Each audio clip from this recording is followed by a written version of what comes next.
Wednesday. You are on the Heart of Success show, and I'm your host, Larissa Vakulina. I go live every Wednesday at 2 p.m. South Australian time zone. And here on this show, I'm sharing with you different tools, tips, methods, inspiration, and motivation.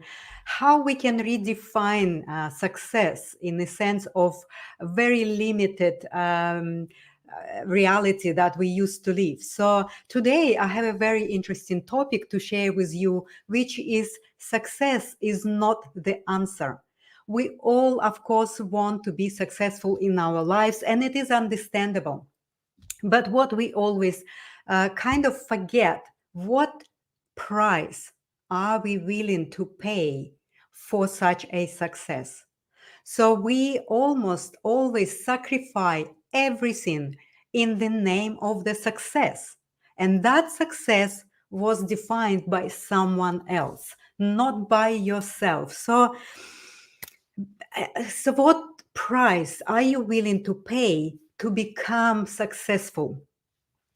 I was thinking about it, and I was actually experiencing through my life, through my own experiences. I lived, thought, felt through that.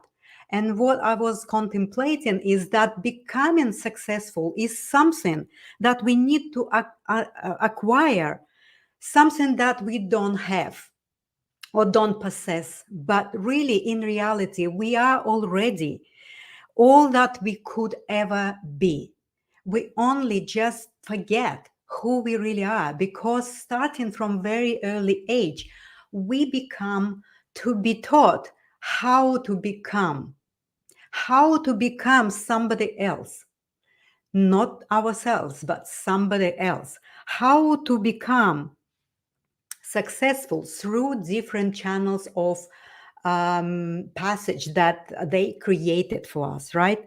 And gradually, of course, we forgot and we put our true nature and sealed it in and forget, right? So I did it because I am a product of that same educational system as you all are. Let me just get my water. So I become tough. I created an armor around myself so that I actually can face and fight anything. I kept acquiring what I believed that I didn't have: qualifications, roles, positions, knowledge and skills, and recognition and acceptance and wealth and possessions and admiration of others. I was trying to get it all. I was acquiring it all. I became recognized, and I became recognized big stuff. I became recognized as a creator and founder of a company that ranked number 3 in Australia in 2003. It was, or 2007, by the Business Review magazine. I became a finalist for Telstra Businesswoman Awards. Some next year, the year after, I became a finalist of the Ernst and Young Entrepreneur of the Year Award. I became a Woman of Distinction for the Asia Pacific Council of Women Award. I became a South Australian finalist for the National Ethnic Business Award. I became one of the 50 most successful entrepreneurs in South Australia, and I was listed in a book, State of My Mind, written by Chris Doble and Karen Baldwin. I became a representative of the Small Business Panel for Reserve Bank of Australia for 3 years, and I became an honorary consul of the Russian Federation to South Australia and Western Australia. I became a Justice of the Peace for the state of South Australia. I became all of this, and I was very successful. But I deeply felt that there was a growing demand to be constantly on call. There was always this feeling and a pressure that I had to keep succeeding, that the expectation from me was to keep that success in actually increase it, right? So, and I ignored these feelings. I kept becoming more and more successful. I was racing for more success, believing that just one after one more contract or one more achievement or one more recognition and award or one more business course or one more position, I will be totally happy. But I wasn't. I became obsessed with constantly pushing myself to new heights. I was afraid to fail. But when we do too much of the strength and force, that become to be a pitfall. Like most entrepreneurs and high achievers, I haven't been taught how to use balanced priorities or how to deal with a high loaded, poorly balanced life and how to handle stress or overwhelm. My energy levels start to drop. My internal resources start to become very depleted. Exhaustion, depression, and all of this anxiety crept in almost unnoticed. I didn't even feel it because I needed to run my business. I would get up every day in the morning. I would just go and do my work without noticing how my system was collapsing. And then finally, I had to review my life. And I really was amazed to find out that how unnatural and how inefficient this becoming more successful was as a business model, because my business started to be affected by my state. I couldn't really function anymore from that place of becoming more and more and more. I was starting to be functioning on from the level of deficit. So I lived that, and I had a track record of great success, but most days I could barely get by. And just I was thinking that I was under control. There was always something come up. My family and my relationships suffered so much. Not only they did endured lack of my presence when I was running my business and I was constantly busy, but now they were facing a mother that was and a wife that was anxious, depressed, that was not having any energy. I faced the deepest crisis. I felt off center. I felt deep emotional pain and emptiness. I felt no energy and I was feeling unwell. Have you ever felt that way? How do you deal with this state? What do you do? Where do you go? How do you deal with still having that inner voice that would try to get all your resources back up and drive you back into that successful race that we're all trying to do in our lives? So common ways to deal and with all of these states at best is a quick fix that covering symptoms. So you go to doctor and end up on medication, or you travel some remote places to unwind and have a rest, because that's how we've been recommended to use our holidays. You wish and hope that you can restore your depleted state. I did. You put on brave face and ignore your unfulfilled feelings and hope it will go away. It never did for me. It didn't go away. I only found myself more deeply in pain, in anxious state, exhaustion, anxiety, unclarity. I was having emotional pain and I was so reactive to any inner or outer triggers. So that was impossible to ignore. And your body began to collapse loudly through pains, aches, and serious symptoms. Then eventually you settle on the belief, after all, maybe this is all there is in life. This is it. I know how terrible it feels because I was there. I was thinking that this is all to this life. Well, it doesn't have to be this way. You don't have to pay such a high price for your success, the price that outweighs the success. This doesn't make any sense. I confronted myself with these deep questions: why I am not happy and fulfilled, why I am not feeling joy and peace despite of all the success and all that I became. It just didn't happen for me. Is there a more to this life? And to me, I was wondered.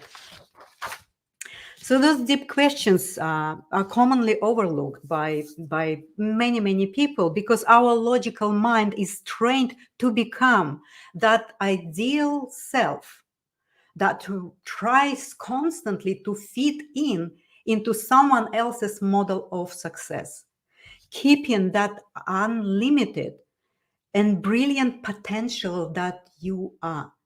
You keep it away, you seal it away, and you forget about that place in yourself that is the most powerful. And you spending all your energy trying to race and run after the success that is defined by someone else. And when I, in the name of success, became more and more and more and more positions, roles, and all the qualifications, I was actually someone else. I lived who I wasn't. So what a painful state it is to hold and actually keep up to. I did that for a long time, and I didn't know how to deal with this, what to do with this, how and whom to go and ask for help. But I needed to sort it out by myself, because I went to doctor and I ended up on medication which I didn't want to take. And my inner intuition told me, this is not your way. This is not your way. What was my way? I didn't know back then. But I trusted. I trusted my intuition, and I didn't take any medication. But I worked through all of these fearful feelings of failing. I collapsed. I crawled into my inner shell of trying to find the real me, because all of this becoming successful needed to be dropped away, and I needed to find true me. And I did. I did went through the deepest process of confronting myself with all the true questions, with all the honesty. And that's when the Askara method emerged. That's when all my inner heart calling was also started to be materialized and manifested. Once you start to really truly look at yourself and look at your raw feelings, well, everything will start to be shifted. And that's how it was for me.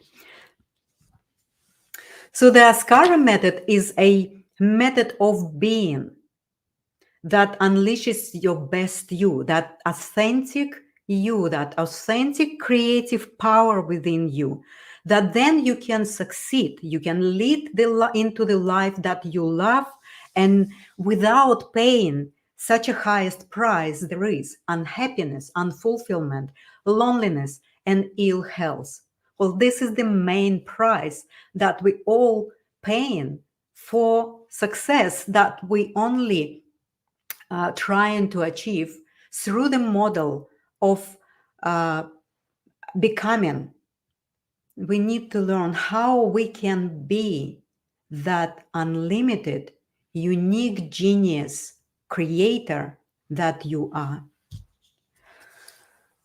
And also, while I was, doing all of this, I was come up with across a interesting research that actually confirmed and validated my feelings about how just blindly following success path of whatever the common acceptance of that successful definition is, quite harmful in the long run. Yes, we can be successful, but it is not sustainable. And I just come across this interesting research that was done by George Lan through the research of the creative thinking, and he was basically monitoring 1,600 children, starting from the age of 5 up to the age of 15-year-old, and then he took the same research and survey to the adults. And what he found out, that all the children aged by 5-year-olds, they 98% genius. They all are. Then he took the same test when the same children been 10-year-old, and that percentage dropped by down to 30% genius. And then he did it at 15 years old. And these results are so astonishing. And at 15-year-old, the same children been ranking at 12% genius level. And then he took that same survey to 280,000 adults. And the result is mind-blowing. So the result is that out of 280,000 adults, only 2% scored as geniuses. So what they've been concluded is that non-creative behavior is learned. So we keep forgetting who we are. We keep forgetting our awesomeness, our potential, creative, authentic power. We basically bury it inside of us, and we don't have any access to it. So this needs to change, because it's a very, very sad reality. We really need to start to look at how we giving away our power of creation to somebody else. So it means, based on this research, that most of us, or almost all of us, following creations and innovations that are thought by someone else and a small number of people. So it's time for us to start to take that power back to ourselves, get that responsibility for ourselves, and start to get that creative thinking into our own hands. So I'm not saying that there's nothing to be learned from traditional education or, some development theory. It is, but we need to get everything that we learn through our own lenses and our own experiences, and find our own unique, authentic way, how that information and how this knowledge, it sits with us, and wait until we come up with our own methods, with our own ways of how we can make our lives better and lives of other people around us better. So, and I believe that if system or model that actually demands exclusive loyalty to itself over our personal truths is actually a corrupt system, and that while it teaches us a lot of things, it actually will fail us, and that's what we are observing right now. So where are you at your creative, authentic power? What is your potential? How you running and becoming many, many different things, and you running more or far away from yourself, from true self of who you are. So,